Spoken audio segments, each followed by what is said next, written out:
सभी हिंदी साहित्य प्रेमियों का हिंदी साहित्य की क्लास में आपका हार्दिक स्वागत अभिनंदन। हम पढ़ रहे हैं आचार्य रामचंद्र शुक्ल जी का हिंदी साहित्य का इतिहास। आज हमारा प्रकरण 3 के अंतर्गत जो प्रथम उत्थान है, जिसका संवत है 1925 से 1950 और ईस्वी सन में है 1868 से 1893। देखिए, उसको हम पढ़ रहे हैं। प्रथम उत्थान के अंतर्गत आचार्य रामचंद्र शुक्ल जी ने बाबू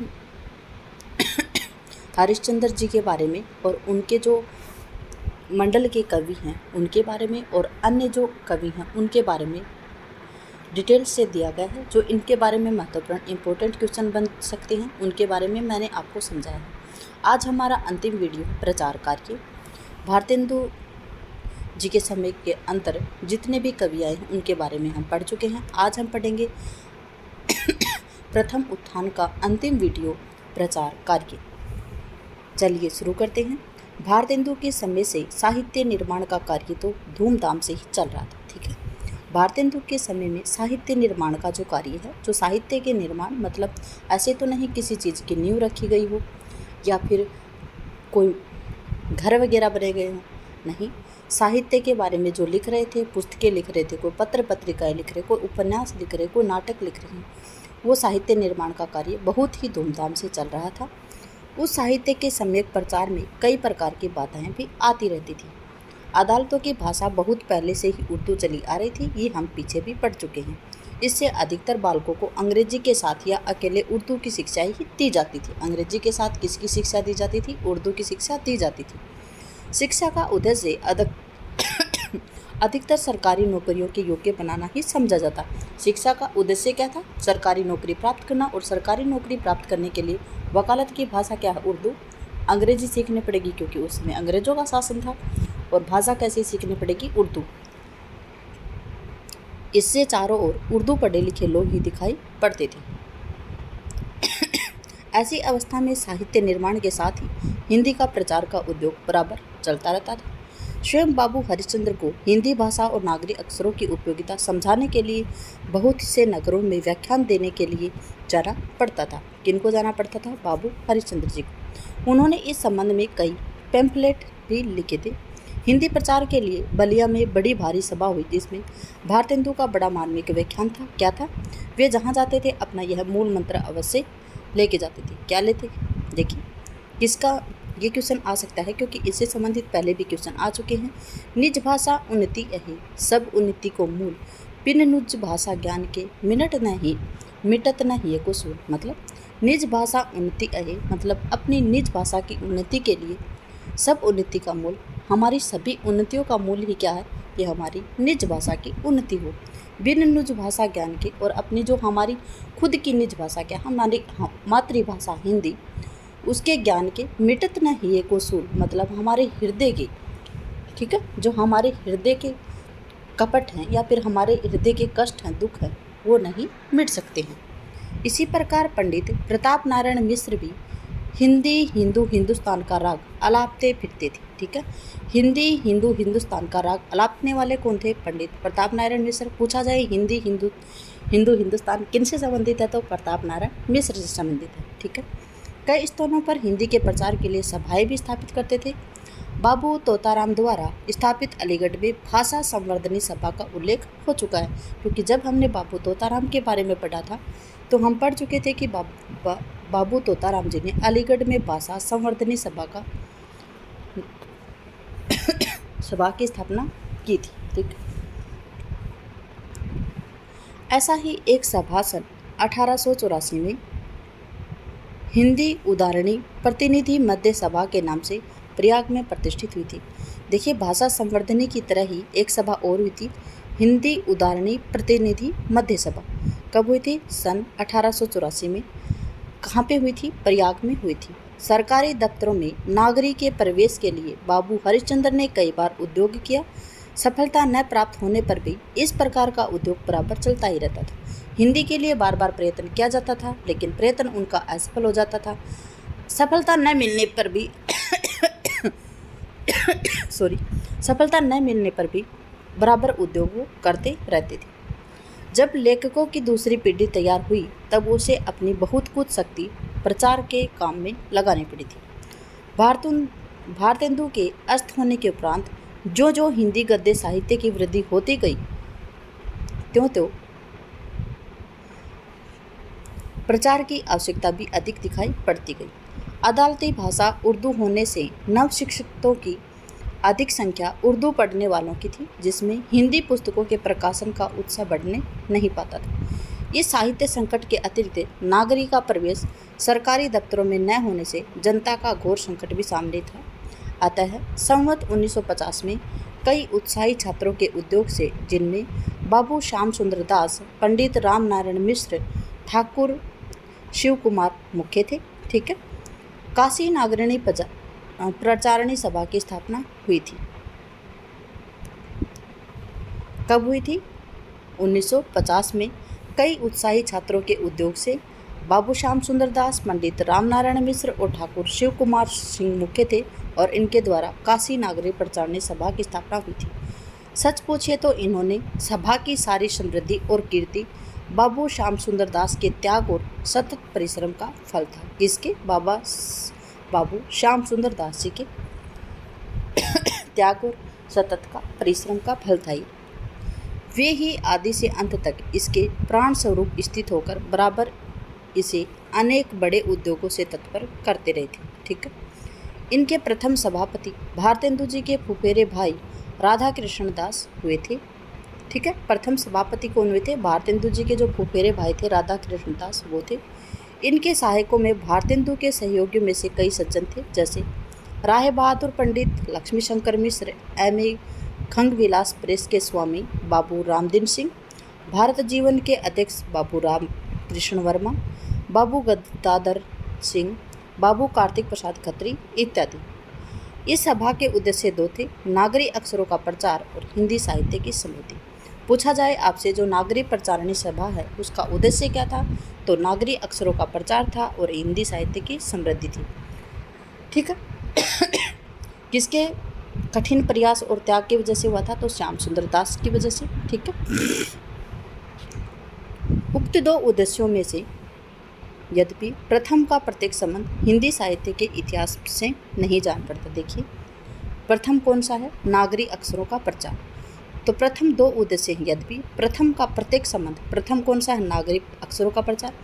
इसका प्रत्येक संबंध हिंदी साहित्य के इतिहास से नहीं जान पड़ता, पर परोक्ष संबंध अवश्य है। देखिए, प्रत्यक्ष तो हिंदी साहित्य से संबंधित नहीं है, सिर्फ नागरिक अक्षरों का प्रचार है, लेकिन परोक्ष रूप से देखें तो नागरिक अक्षरों का संबंध किससे होगा? हिंदी भाषा से होगा। पहले कह आए हैं कि सरकारी दफ्तरों आदि की नागरिक का प्रवेश न होने से नवशिक्षितों में हिंदी पढ़ने वालों की पर्याप्त संख्या नहीं थी, क्योंकि नागरी न तो दफ्तरों की बोली थी, न ही वकालतों की बोली थी। ठीक है। वहाँ की क्या बोली थी? उर्दू थी। तो हिंदी पढ़ने वालों की संख्या बहुत ही कम थी, ये हम पहले भी पढ़ चुके हैं। इसने नूतन साहित्य के निर्माण और प्रकाशन का पूरा उत्साह नहीं बना रहने पाता था। देखिए, इसलिए नूतन साहित्य में, नया साहित्य मतलब हिंदी का जो साहित्य का, हिंदी का निर्माण और प्रकाशन हुआ था, वो पूरा उत्साह नहीं दे रहा था। पुस्तकों का प्रचार होते न देख प्रकाशक भी हतोत्साहित हो जाते थे और लेखक भी। ऐसी परिस्थिति में नागरिक प्रचार के आंदोलन का साहित्य की वृद्धि के साथ ही संबंध मान हम संक्षेप में उसका उल्लेख कर देना आवश्यक समझते हैं। देखिए, आगे है बाबू हरिश्चंद्र किस प्रकार नागरी और हिंदी के संबंध में अपनी चंद्रिका में लेख छापा करते थे, जगह जगह घूमकर वक्तृता दिया करते थे, यह हम पहले ही कर चुके हैं। देखिए, बाबू हरिश्चंद्र जी किस प्रकार से नागरी और हिंदी के संबंध में अपनी चंद्रिका के लेख में छापा करते थे और जगह जगह घूमकर वो बताया करते थे, क्योंकि जहाँ कहीं पे भी भारतेंदु जी की ज़रूरत होती थी हिंदी के लिए, नागरी के प्रचार प्रसार के लिए, तो वहाँ पे वो जाया करते थे, और ये हम पीछे भी पढ़ चुके हैं। वे जब बलिया में हिंदी प्रेमी कलेक्टर के निमंत्रण पर वहाँ गए, तब कई दिनों तक बड़ी धूम रही थी। किस नाम से? हिंदी प्रेमी कलेक्टर के निमंत्रण से वहाँ पे गए थे। हिंदी भाषा और नागरी अक्षरों की उपयोगिता पर उनका बहुत अच्छा व्याख्यान तो हुआ ही था, साथ ही सत्य हरिश्चंद्र, अंधेर नगरी और देवाक्षर चरित्र के अभिनय भी हुए थे। किसके? सत्य हरिश्चंद्र के, अंधेर नगरी के और देवाक्षर चरित्र के।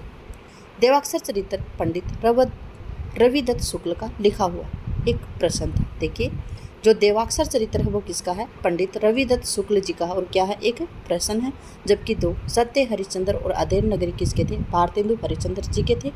और जब ये वहाँ पे बुलाए गए थे बलिया में जब वो बुलाए गए थे तो उनके सामने ही सत्य हरिश्चंद्र अधेर नगरी इनका अभिनय हुआ था। और जो पंडित रविदत्त शुक्ल जी का जो देवाक्षर चरित्र है उसका भी अभिनय हुआ था। पूछा जा सकता है कि जब बलिया में हिंदी प्रेमी कलेक्टर के नाम से किस नाम से बुलाया गया था? तो हिंदी प्रेमी कलेक्टर के नाम से इनको निमंत्रण भेजा गया था। और तब वहाँ पे गए वो, तो उनके सामने कौन कौन से नाटकों के अभिनय हुए थे? तो सत्य हरिश्चंद्र है, अंधेर नगरी है और देवाक्षर चरित्र। जबकि सत्य हरिश्चंद्र अंधेर नगरी किसका था? भारतेंदु हरिश्चंद्र जी का था। देवाक्षर चरित्र किसका था? तो रविदत्त शुक्ल जी का था। और क्या था? ये एक प्रहसन था जिसमें उर्दू लिपि की गड़बड़ी के बड़े ही विनोदपूर्ण दृश्य दिखाए गए थे। ठीक है। भारतेंदु के अस्त होने के कुछ पहले ही नागरी प्रचार का झंडा पंडित गौरीदत्त ने उठाया था। ठीक है। नागरी प्रचार का झंडा किसने उठा लिया था? गौरीदत्त जी ने। और भारतेंदु जी के अस्त होने मतलब भारतेंदु जी के मृत्यु के बाद ये मेरठ के रहने वाले सारस्वत ब्राह्मण थे। क्या थे? गौरीदत्त जी ये सारस्वत ब्राह्मण थे और मुदर्सी करते थे। ठीक है। अपनी धुन के ऐसे पक्के थे कि 40 वर्ष की अवस्था हो जाने पर इन्होंने अपनी सारी जायदाद नागरी प्रचार को लिखकर रजिस्ट्री करवा दी थी। देखिए कितनी महत्वपूर्ण बात है, याद रखेंगे आप इसको। ठीक है। और इनका एक नाटक भी है जो अपने जो UGC नेट JRF है उसके सिलेबस में लगा हुआ है। गौरीदत्त शर्मा जी का, याद नहीं आ रहा मुझे, देवरानी जेठानी की कहानी, स्त्री चरित्र के बारे में और शिक्षा के बारे में और परिवार के जो विखंडन हो रहे हैं किस कारण से हो रहे हैं उसके बारे में बताया गया है वहाँ पे। ठीक है। उन्होंने रजिस्ट्री करवा दी थी किसके नाम? नागरी प्रचार के लिए उन्होंने अपनी 40 वर्ष की अवस्था में ही अपनी जो जायदाद थी उसकी रजिस्ट्री करवा दी थी। आप सन्यासी होकर नागरी प्रचार का झंडा हाथ में लेकर चारों ओर घूमते रहे थे। इनके व्याख्यानों के प्रभाव न जाने कितने देवनागरी स्कूल मेरठ में आसपास खुले हैं। ठीक है। शिक्षा संबंधी कई पुस्तकें भी इन्होंने लिखी हैं। प्रसिद्ध गौरी नागरी कोश इन्हीं का, जो प्रसिद्ध जो गौरी नागरी कोश है वो किनका है? गौरीदत्त जी का। जहाँ कहीं कोई मेला तमाशा होता था वहाँ पंडित गौरीदत्त जी लड़कों की खासी भीड़ पीछे लगाए नागरी का झंडा हाथ में लिए दिखाई देते थे। मिलने पर प्रणाम, जयराम आदि के स्थान पर लोग इसे जय नागरी की कहा करते थे। देखिए कितनी अच्छी बात थी। गौरीदत्त जी को प्रणाम और जयराम के सिवा क्या नहीं बोलते थे लोग, क्या बोलते थे? जय नागरी की। इन्होंने संवत 1941 में दफ्तरों में नागरी जारी करने के लिए एक मेमोरियल भी भेजा था। कब? संवत 1951 में। ठीक है। ये अंक हैं, इनमें कभी कभी मैं कंफ्यूज हो जाती हूँ। आते मुझे सारे हैं लेकिन बोलने की आदत नहीं है तो भूल हो जाती है। 1951 है यहाँ पे, 41 नहीं। नागरी प्रचारणी सभा अपनी स्थापना के कुछ ही दिनों पीछे दबाई हुई नागरी के उद्धार के उद्योग में लग गई थी। ठीक है। नागरी प्रचारणी सभा अपनी स्थापना के कुछ ही दिनों पीछे दबाई हुई जो नागरी है उसके उद्धार में लग गई थी। संवत 1952 में जब इस देश के छोटे लाट मतलब सर एंटनी, पीछे लार्ड बोले जाते थे, मैकडोनल्ड काशी में आए तब सभा ने एक आवेदन पत्र उनको दिया और सरकारी दफ्तरों से नागरिक को दूर रखने से जनता के जो कठिनाइयाँ हो रही हैं और शिक्षा के सम्यक प्रचार में जो बाधाएं पड़ रही हैं उन्हें सामने रखा था। ठीक है। किसके सामने रखा था? मैकडोनल्ड के सामने रखा था। कहाँ पे? काशी में। ठीक है। काशी में आए थे तब उन्होंने एक आवेदन पत्र लिखा था। कब? संवत 1952 को। फिर क्या बताया है? जब उन्होंने इस विषय पर पूरा विचार करने को वचन दिया तब से बराबर सभा व्याख्यानों और पर्चों द्वारा जनता के उत्साह को जागृत करती रही थी। न जाने कितने स्थानों पर डेपुटेशन भेजे गए और हिंदी भाषा और नागरी अक्षरों की उपयोगिता की ओर ध्यान आकर्षित किया गया। भिन्न भिन्न नगरों में सभा की शाखाएं स्थापित हुई।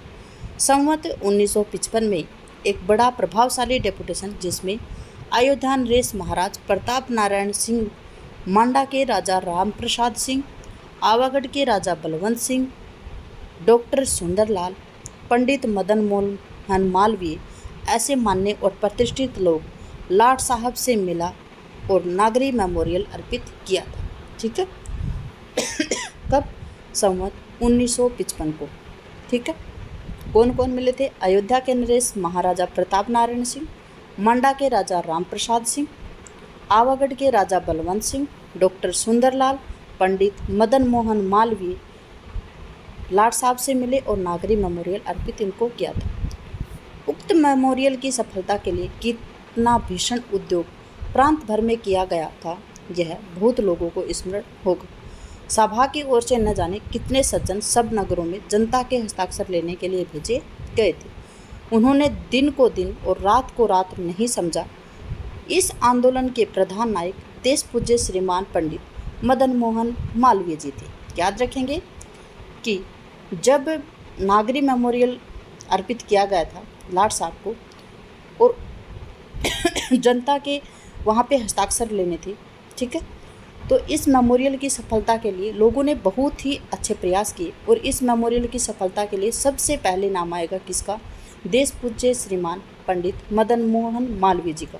ठीक है, उन्होंने अदालती लिपि और प्राइमरी शिक्षा नाम से एक बड़ी अंग्रेजी पुस्तक, जिसमें नागरिक को दूर रखने के दुष्परिणामों की बड़ी ही विस्तृत और अनुसंधान पूर्व मीमांसा लिखी थी, लिखकर प्रकाशित की थी। ठीक है, किस नाम से? अदालती लिपि और प्राइमरी शिक्षा के नाम से अंग्रेजी की पुस्तक लिखी, एक बड़ी अंग्रेजी पुस्तक जिसमें क्या था? नागरिक को दूर रखने के दुष्परिणामों के बारे में बड़ी ही विस्तृत और अनुसंधान पूर्व मीमांसा थी, जिसको लिखकर उन्होंने प्रकाशित करवाया था। अंत में संवत 1957 में भारतेंदु के समय से ही चले आते हुए इस उद्योग का फल प्रकट हुआ और कचहरियों में नागरिक के प्रवेश की घोषणा प्रकाशित हो गई थी। कब? 1957, और 57 वर्ष घटा देंगे तो क्या आएगा यहाँ पे? 1900। सन 1900 में क्या दे दिया? नागरिक के प्रवेश की घोषणा प्रकाशित हो गई थी।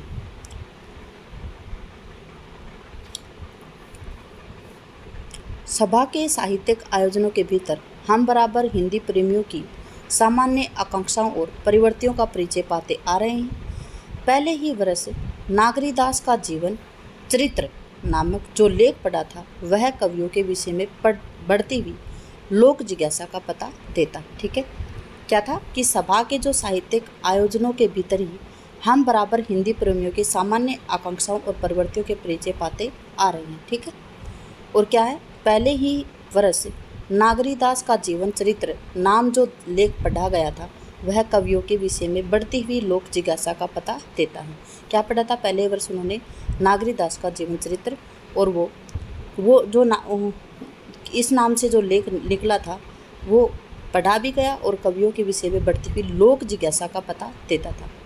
हिंदी के पुराने कवियों का कुछ इतिवृत्त संग्रह पहल संवत 1896 में गारशद तासी ने अपने हिंदुस्तानी साहित्य का इतिहास में किया था। फिर संवत 1940 में ठाकुर शिव सिंह सेंगर ने शिव सिंह सरोज में किया था। किसका? हिंदी के जो पुराने कवि हैं उनका इतिवृत्त संग्रह। उनके पीछे प्रसिद्ध भाषावेत्ता डॉक्टर अबसर, पहले डॉक्टर लेकिन अब सर गिरियसन बोला जाता है, गिरियसन ने संवत 1946 में modern vernacular literature of northern Hindustan प्रकाशित किया था। कवियों का वृत्त भी साहित्य का एक अंग है। अतः सभा के आगे चलकर हिंदी पुस्तकों की खोज का काम भी अपने हाथ में लिया, जिससे बहुत से गुप्त और अप्रकाशित रत्नों के मिलने की पूरी आशा के कारण के साथ साथ कवियों का बहुत कुछ वृत्तांत प्रकट होने से पूरी संभावना थी। संवत 1956 में सभा को गवर्नमेंट से 400 वार्षिक सहायता इस काम के लिए प्राप्त हुई थी और खोज धूमधाम से आरंभ हुई थी। यह वार्षिक सहायता जो बढ़ती गई तो काम भी अधिक विस्तृत रूप से होता गया। इसी खोज का फल है कि आज कई सौ ऐसे कवियों की कृतियों का परिचय हमें प्राप्त है जिनका पहले पता न था। कुछ कवियों के संबंध में बहुत सी बातों की नई जानकारी भी हुई। सभा की ग्रंथमाला में कई पुराने कवियों के अच्छे अप्रकाशित ग्रंथ छपे हैं। सारांश यह है कि इस खोज के द्वारा हिंदी साहित्य का इतिहास लिखने की खासी सामग्री उपस्थित हुई, जिसकी सहायता से 2 एक अच्छे कविवृत्त संग्रह भी हिंदी में निकले थे। ठीक है। हाँ जी, आगे है हिंदी भाषा के द्वारा ही सब प्रकार के वैज्ञानिक विषयों की शिक्षा की व्यवस्था का विचार भी लोगों के चित्त में अब उठ रहा था, पर बड़ी भारी कठिनता पारिभाषिक शब्दों के संबंध में थी। इससे अनेक विद्वानों के सहयोग और परामर्श से संवत 1963 में सभा में वैज्ञानिक कोश प्रकाशित हुआ था। कब प्रकाशित हुआ था? अनेक विद्वानों के सहयोग और परामर्श से संवत 1963 में नागरी प्रचारणी सभा ने वैज्ञानिक कोश प्रकाशित किया था। भिन्न भिन्न विषयों पर पुस्तकें लिखाकर प्रकाशित करने का काम तो तब से अब तक बराबर चल ही रहा है। देखिए, भिन्न भिन्न विषयों पर पुस्तकें लिखाने का काम भी कौन करती थी? नागरी प्रचारणी सभा, जो अब तक भी चल रही है। स्थापना के 3 वर्ष पीछे ही सभा ने अपनी पत्रिका निकाली। क्या निकाली? अपनी पत्रिका निकाली थी, जिसमें नागरी प्रचारणी सभा ने अपनी पत्रिका निकाली थी, जिसमें साहित्यिक, वैज्ञानिक, ऐतिहासिक, दार्शनिक सब प्रकार के लेख आरंभ से ही निकलने लगे थे और आज भी साहित्य के संबंध में रखने वाले अनुसंधान और पर्यालोचन का उद्देश्य रखकर चल रही है। छत्र प्रकाश, सुजान चरित्र, जंगनामा, पृथ्वीराज रासो, परमाल रासो आदि पुराने ऐतिहासिक काव्यों को प्रकाशित करने का अतिरिक्त तुलसी, जायसी, भूषण देव ऐसे प्रसिद्ध कवियों की ग्रंथावलियों भी बहुत सुंदर संस्करण सभा ने निकाले। देखिए, नागरी प्रचारणी सभा ने अपनी 3 वर्ष पश्चात ही 1897 में स्थापना हुई इनकी। 3 वर्ष बाद ही मतलब 1900 में ही इन्होंने क्या किया था? अपनी पत्रिका निकाल दी थी। ठीक है, ठीक है। याद हो आपने, शायद इनकी पत्रिका का नाम भी सरस्वती है। देखेंगे और आगे, क्योंकि नागरी प्रचारणी सभा के द्वारा ही सरस्वती पत्रिका निकाली गई थी। ठीक है,